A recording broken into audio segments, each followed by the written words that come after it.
தக்க சமயத்தில் ஆந்தை செய்த உதவியை ஆழ்வார்க்கடியான் மனத்திற்குள் பெரிதும் பாராட்டினான்.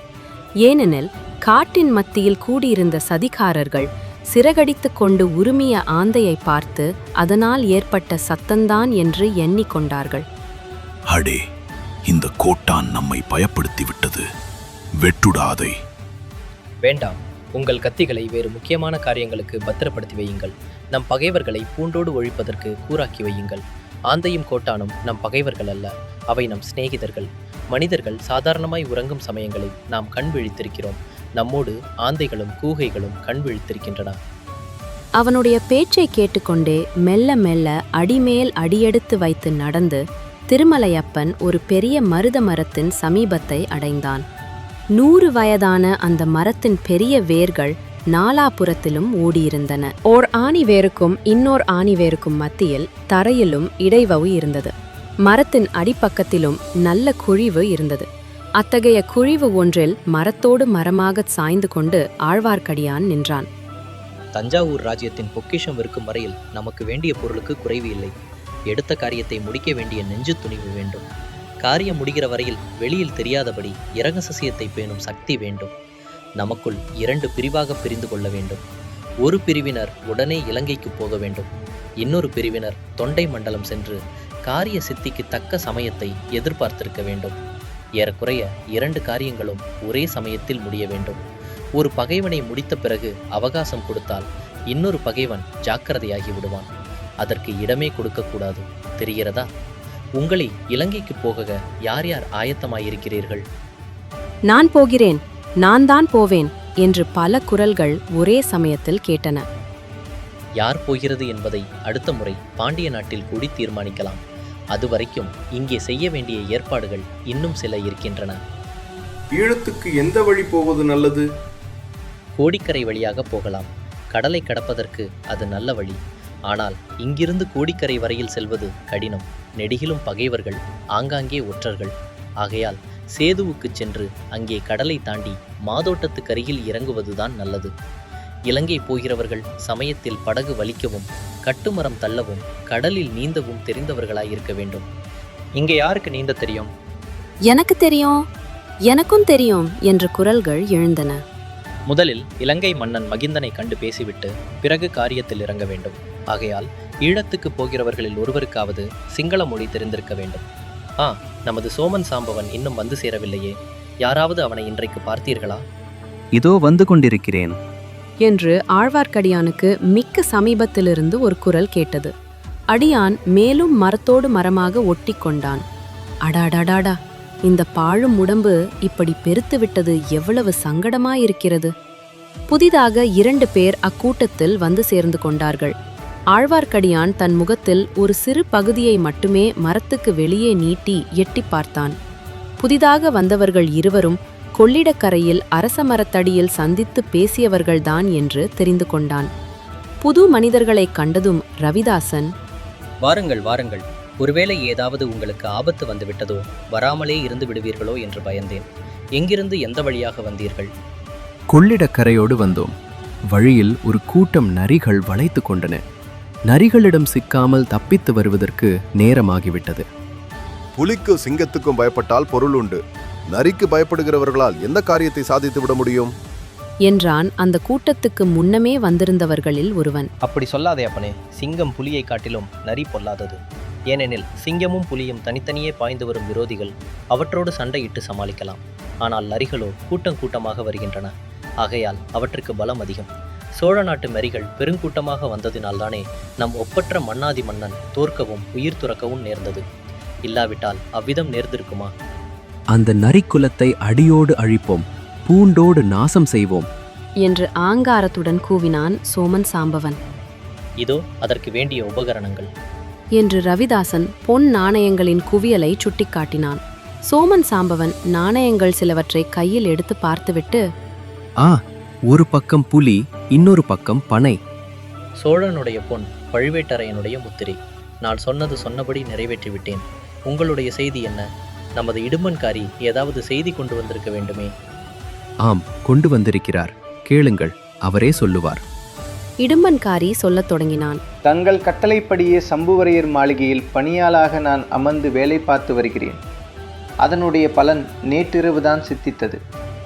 நேற்று சம்புவரையர் மாளிகையில் ஒரு பெரிய விருந்து நடந்தது.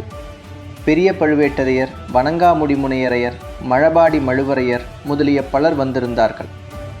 குறவை கூத்தும் வேலநாட்டமும் நடைபெற்று வேலநாட்டம் ஆடிய தேவராளனுக்கு சன்னதம் வந்து குறி சொன்னான். அவன் சொன்னது நம்முடைய நோக்கத்துக்கு அனுசரணையாகவே இருந்தது. பழுவேட்டரையருடன் வந்த மூடு பல்லக்கில் அவருடைய இளையராணி வந்திருப்பதாக எல்லாரும் எண்ணியிருந்தார்கள். சுந்தர சோழ மகாராஜாவுக்கு உடல்நலம் சரியாயில்லை என்றும் அதிக நாள் உயிரோடு இருக்க மாட்டார் என்றும் பழுவேட்டரையர் தெரிவித்தார். எல்லாருமாக சேர்ந்து அடுத்தபடி பட்டத்துக்கு வரவேண்டியவர் ஆதித்த கரிகாலர் அல்ல, மதுராந்தகத்தேவர் என்று முடிவு செய்தார்கள். ஆனால் மதுராந்தகத்தேவர் இதற்கு சம்மதிப்பாரா என்று சிலர் கேட்டார்கள்.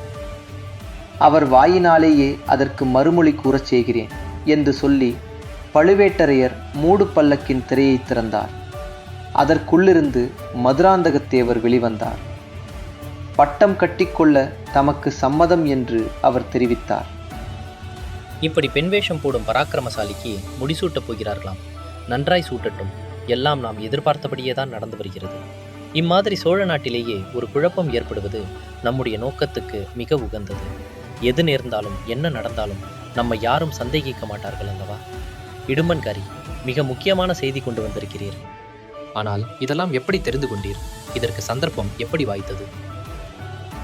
நடுராத்திரியில் அவர்கள் சபை கூடிய போது வேறு யாரும் அருகில் வராதபடி பார்த்து கொள்ள என்னை காவலுக்கு அமர்த்தியிருந்தார்கள். காவல் புரிந்து கொண்டே என் காதுகளையும் கண்களையும் உபயோகப்படுத்தி கொண்டிருந்தேன். அப்படி உபயோகப்படுத்தியதில் வேறு ஏதாவது தெரிந்ததா? தெரிந்தது. அந்த நள்ளிரவு கூட்டத்தில் நடந்ததையெல்லாம் இன்னொரு வேற்று மனிதன் கோட்டை மதில் சுவர் மேலிருந்து கவனித்து கொண்டிருந்தான். ஆஹா, அவன் யார்? முன்குடுமி வைத்திருந்த ஒரு வைஷ்ணவன். ஆகா, அவன்தானா? அப்படி நான் நினைத்தேன். அவனை நீர் என்ன செய்தீர்? சம்புவரையரிடம் பிடித்து கொடுக்கவில்லையா? இல்லை, ஒருவேளை அவன் நம்மவனாயிருக்கலாம் என்று நினைத்து விட்டேன். நீங்களே அனுப்பி வைத்தீர்களோ என்று எண்ணினேன். பெரிய பிசகு செய்து விட்டீர். அவன் நம்மவன் அல்ல. கட்டையாய் குட்டையாய் இருப்பான். சண்டைக்காரன் பெயர் திருமலையப்பன். ஆழ்வார்க்கடியான் என்று சொல்லிக் கொள்வான். அவனேதான். நான் செய்த பிசகை இன்று மத்தியானம் நானே உணர்ந்து கொண்டேன். அவன் நம் ஆள் அல்லவென்று தெரிந்தது. அதை எப்படி அறிந்தீர்? நேற்று இரவு கந்தன்மாறனின் பாலிய நண்பன் ஒருவனும் கடம்பூர் மாளிகைக்கு வந்திருந்தான். அவனுக்கும் பழுவேட்டரையர் கூட்டத்துக்கும் சம்பந்தம் ஒன்றுமில்லை என்று தெரிந்தது. அவன் அங்கேயே மூலையில் படுத்து நிம்மதியாக தூங்கினான். இன்று காலையில் சின்ன எஜமானர் தம் சிநேகிதனை கொண்டு விட கொள்ளிடக்கரை வரையில் வந்தார். அவர் வரப்போவதை அறிந்து அவர் முன்னால் அடிக்கடி நான் போய் நின்றேன். என்னையும் வரச் சொன்னார். அவர் கொள்ளிடத்தின் வடகரையோடு திரும்பிவிட்டார். என்னை தென்கரைக்கு வந்து அவ்வாலிபனுக்கு ஒரு குதிரை சம்பாதித்து கொடுத்துவிட்டு திரும்பும்படி சென்றார். அங்கிருந்து குடந்தைக்கு போய் என் அத்தையை பார்த்துவிட்டு வருவதாக சொல்லிவிட்டு வந்தேன். அதனால்தான் சந்தேகத்துக்கு இடமின்றி இங்கே வர முடிந்தது. சரிதான், சரிதான். அந்த வீர வைஷ்ணவனை பற்றி எவ்விதம் தெரிந்து கொண்டீர்? கொள்ளிடத்தில் படகு புறப்படும் சமயத்துக்கு அந்த வீர வைஷ்ணவன் வந்து படகில் ஏறிக்கொண்டான். அவன் கந்தன்மாறனின் சிநேகிதனோடு பேசிய சில காரமான வார்த்தைகளிலிருந்து எனக்கு சிறிது சந்தேகம் உதித்தது. அவனும் நம்மை சேர்ந்தவனோ என்று. மேலும் கொள்ளிடத்தின் தென்கரையில் அவன் எனக்காக காத்து கொண்டிருந்ததாக தோன்றியது. நம்முடைய அந்தரங்க சமிக்ஞையை செய்து காட்டினேன். ஆனால் அவன் புரிந்து கொள்ளவில்லை. அதன் பேரில் அவன் நம்மவன் அல்ல என்று தீர்மானித்தேன்.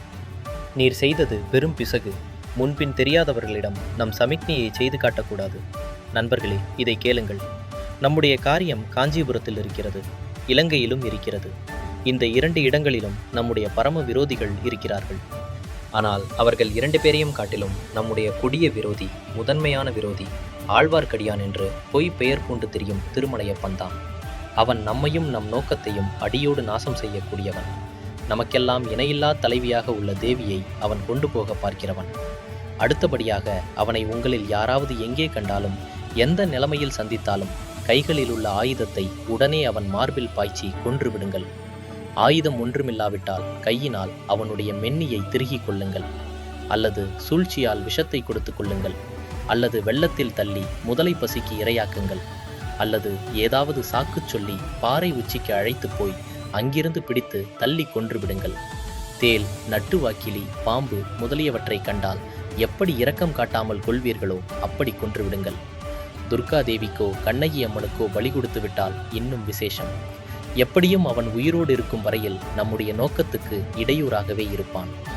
ரவிதாசரே, நீங்கள் இவ்வளவு தூரம் வற்புறுத்தி சொல்வதற்கு அவன் பெரிய கைகாரனா இருக்க வேண்டும். அப்படிப்பட்டவன் யார்? யாரா? அவன் பயங்கர ஆற்றல் படைத்த ஒற்றன். யாருடைய ஒற்றன்? எனக்கே அது வெகு காலம் சந்தேகமாகத்தான் இருந்தது. சுந்தர சோழரின் ஒற்றனோ ஆதித்த கரிகாலனின் ஒற்றனோ என்று சந்தேகப்பட்டேன். இல்லை என்று கண்டேன். பழையாறையில் இருக்கிறாளே ஒரு கிழப்பாதகி, அந்த பெரிய பிராட்டியின் ஒற்றனாயிருக்கலாம் என்று இப்போது சந்தேகிக்கிறேன். ஆகா, அப்படியா? சிவபக்தியில் மூழ்கி ஆலய திருப்பணி செய்து வரும் அந்த செம்பியந்தேவிக்கு ஒற்றன் எதற்கு? அதெல்லாம் போய், இந்த முன்குடுமிக்காரனின் வீர வைஷ்ணவம் எப்படி வெளிவேஷமோ அப்படித்தான் அந்த முதிய ராணியின் சிவபக்தியும். பெற்ற பிள்ளைக்கே பெரும் சத்துருவாயிருக்கும் பிசாஸ் அல்லவா? அதனால் தானே அவளுடைய சொந்த சகோதரனாகிய மழவரையன் கூட அவளுடன் சண்டை பிடித்து கொண்டு பழுவேட்டரையன் கட்சியில் சேர்ந்திருக்கிறான். ரவிதாசரே, அந்த முன்குடுமி வைஷ்ணவனைப் போல் இன்னும் யாராவது உண்டோ? குடந்தையில் ஒரு சோதிடன் இருக்கிறான். அவன் பேரிலும் எனக்கு சந்தேகம் இருக்கிறது. வருகிறவர் போகிறவர்களுக்கு ஜோசியம் சொல்லுவது போல் சொல்லி வாயை பிடுங்கி பல விஷயங்களை தெரிந்து கொள்கிறான். அவனிடம் நீங்கள் யாரும் போகவே கூடாது. போனால் எப்படியும் நிச்சயமாக ஏமாந்து போவீர்கள். அவன் யாருடைய ஒற்றன் என்று நினைக்கிறீர்கள்? இன்னும் அதை நான் கண்டுபிடிக்க முடியவில்லை. ஒருவேளை தற்போது இலந்தையில் இருக்கும் போலி இளவரசனுடைய ஒற்றனாக இருக்கலாம். ஆனால் ஜோசியனை பற்றி அவ்வளவு கவலை எனக்கு கிடையாது. அவனால் பெரிய தீங்கு எதுவும் நேர்ந்து விடாது. வைஷ்ணவன் விஷயத்திலேதான் எனக்கு பயம். அவனை கண்ட இடத்திலே தேல், நட்டுவாக்களி, பாம்பை அடித்துக் கொள்வது போல் இரக்கமின்றி கொன்றுவிட வேண்டும். இதையெல்லாம் மருத மரத்தின் மறைவிலிருந்து கேட்டுக்கொண்டிருந்த ஆழ்வார்க்கடியானுக்கு மெய் நடுங்கியது. உடம்பெல்லாம் வியர்த்தது. அந்த மரத்தடியிலிருந்து உயிரோடு தப்பித்து போகிறோமா என்றே அவனுக்கு சந்தேகம் உண்டாகிவிட்டது. போதும் போதாதற்கு அந்த சமயம் பார்த்து அவனுக்கு தும்மல் வந்தது. எவ்வளவோ அடக்கிக் கொள்ள பார்த்தும் முடியவில்லை. துணியை வாயில் வைத்து அடைத்து கொண்டு நச்சென்று தும்மினான். அந்த சமயம் மேலக்காற்று நின்றிருந்தது. காட்டு மரங்களின் மர்மர சத்தமும் நின்று போயிருந்தது. ஆகையால் திருமலையப்பனின் அடக்கிய தும்மல் சத்தம் பக்கத்தில் பேசிக்கொண்டிருந்த சதிகாரர்களுக்கு சிறிது கேட்டுவிட்டது. அந்த மருத மரத்துக்கு பின்னால் ஏதோ சத்தம் கேட்கிறது. சுளுந்தை கொண்டு போய் என்னவென்று பார். சுளுந்து பிடித்தவன் மரத்தை நாடி வந்தான். அவன் அருகில் வரவர வெளிச்சம் அதிகமாகி வந்தது. ஆச்சு, இதோ மரத்தின் முடுக்கில் அவன் திரும்ப போகிறான். திரும்பிய உடனே சுளுந்து வெளிச்சம் தன் மேல் நன்றாய் விழப்போகிறது. அப்புறம் என்ன நடக்கும்? தப்பி பிழைத்தால் புனர்ஜன்மந்தான். திருமலையப்பனின் மார்பு படபடவென்று அடித்து கொண்டது. தப்புவதற்கு வழியுண்டா என்று சுற்றுமுற்றும் பார்த்தான். வழி காணவில்லை. அண்ணாந்து பார்த்தான். அங்கே மரத்திலிருந்து பிரிந்து சென்ற மரக்கிளையில் ஒரு ராட்சச வௌவால் தலைகீழாக தொங்கி தவம் செய்து கொண்டிருந்தது. உடனே ஒரு யோசனை தோன்றியது. சட்டென்று கைகளை உயர நீட்டி அந்த வௌவாலை பிடித்து கையில் ஆயத்தமாக வைத்து கொண்டான். சுளுந்துக்காரன் மரத்தை தாண்டி வந்ததும் வௌவாலை அவன் முகத்தின் மீது எறிந்தான். சுளுந்து கீழே விழுந்து வெளிச்சம் மங்கியது. வௌவாலின் இறக்கையால் முகத்தில் அடிபட்டவன் ஏ ஏ என்ன என்ன என்று உளறினான். பலர் ஓடிவரும் சத்தம் கேட்டது. ஆழ்வார்க்கடியானும் ஓட்டம் பிடித்தான். அடுத்த கணம் அடர்ந்த காட்டுக்குள் புகுந்து மறைந்தான். பலர் சேர்ந்து என்ன என்ன என்று கூச்சலிட்டார்கள். சுளுந்து ஏந்திய ஆள் வௌவால் தன்னை தாக்கியது பற்றி விவரம் கூறத் தொடங்கினான். இதெல்லாம் திருமலையப்பனின் காதில் கொஞ்ச தூரம் வரையில் கேட்டுக்கொண்டிருந்தது. நண்பர்களே, நெக்ஸ்ட் எபிசோட்க்கு ரெடியா? சப்ஸ்கிரைப் பண்ணி பெல் ஆன் பண்ணுங்க. லைக் பண்ணுங்க, ஷேர் பண்ணுங்க, கமெண்ட்ல உங்கள் கருத்து சொல்லுங்க. மறக்காம சப்ஸ்கிரைப் பண்ணிடுங்க.